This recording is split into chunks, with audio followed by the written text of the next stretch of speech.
Hi, welcome to Polyphonic Press. I'm Jeremy Boyd, and today I'm going to be reviewing the new album by Sam Roberts Band entitled Low Fantasy. Here we go.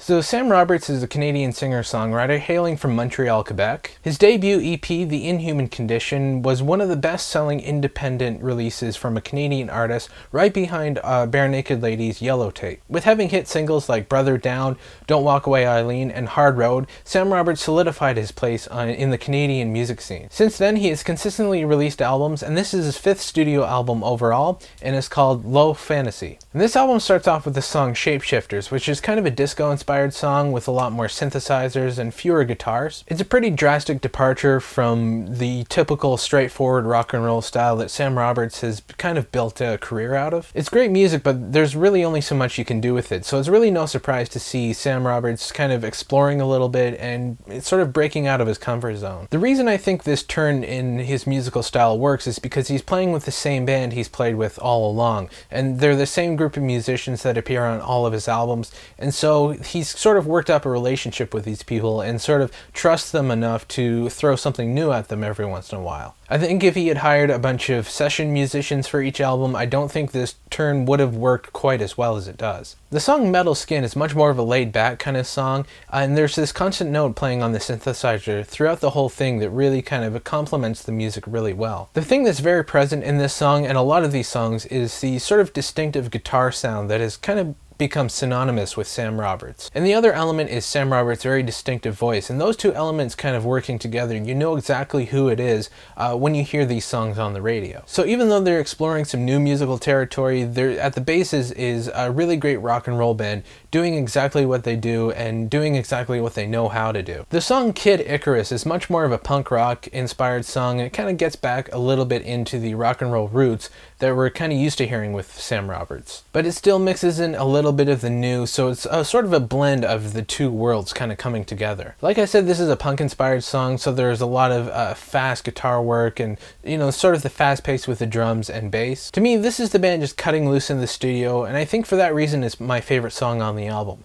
I really like it when a band is able to just strip everything away and do something in a live setting without really putting much thought into it. The song Chasing Light is perhaps the furthest song from what Sam Roberts has built up as a career as a rock and roll musician. It relies heavily on synthesizers and electronic beats, and I think it's really one of the weaker spots on this album. What makes the rest of these songs really great is at the core of it is a really good band that Sam Roberts has worked with throughout his whole career. But this song doesn't really feature the band. It features electronic instruments, a lot of pre-programmed synthesizers, and sort of electronic beats that are typically heard in like modern hip-hop or pop. And I think because of that, this song kind of loses the identity of the rest of the album as a band kind of working as a unit. Really, the only redeeming quality in this song is Sam Roberts' vocals, and even that gets lost a little bit because the instruments are such a distraction from the rest of the songs on this album, and really the rest of the songs in Sam Roberts' career,